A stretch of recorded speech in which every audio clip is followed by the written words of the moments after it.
Welcome to new TV Telugu. ఇప్పుడు AP top 10 చూద్దాం.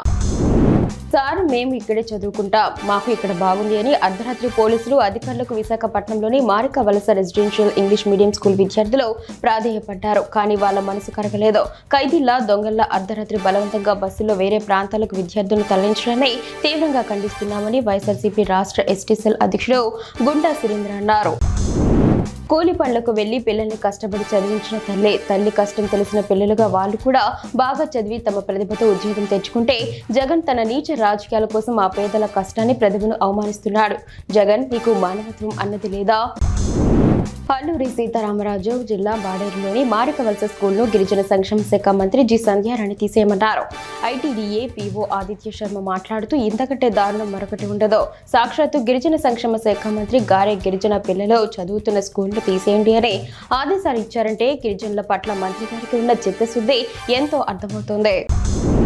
వర్షం కోసం గాడిదకు పూజలు ఊరేగింపు. అనంతపురం జిల్లా సింగనమల మండలం పెద్దమట్లగుంది గ్రామంలో వర్షం కోసం గ్రామస్తులు ప్రత్యేక పూజలు చేశారు.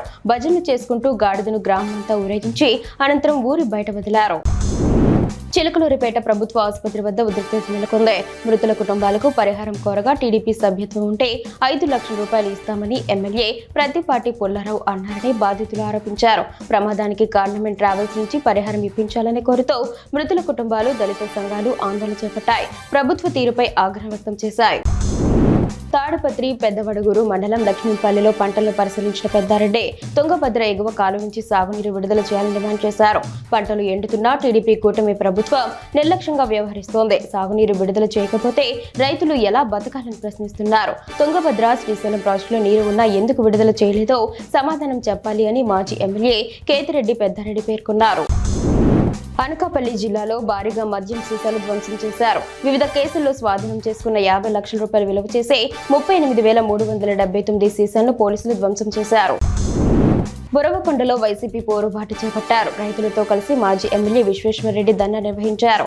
హంద్రనివా హెచ్ఎల్సీ ద్వారా సాగునీరు ఇవ్వాలని డిమాండ్ చేశారు. పురుగుల మందు డబ్బాలతో నిరసనకు రైతులు దిగారు. అనంతపురం బళ్ళారి హైవేపై బైఠాయించారు.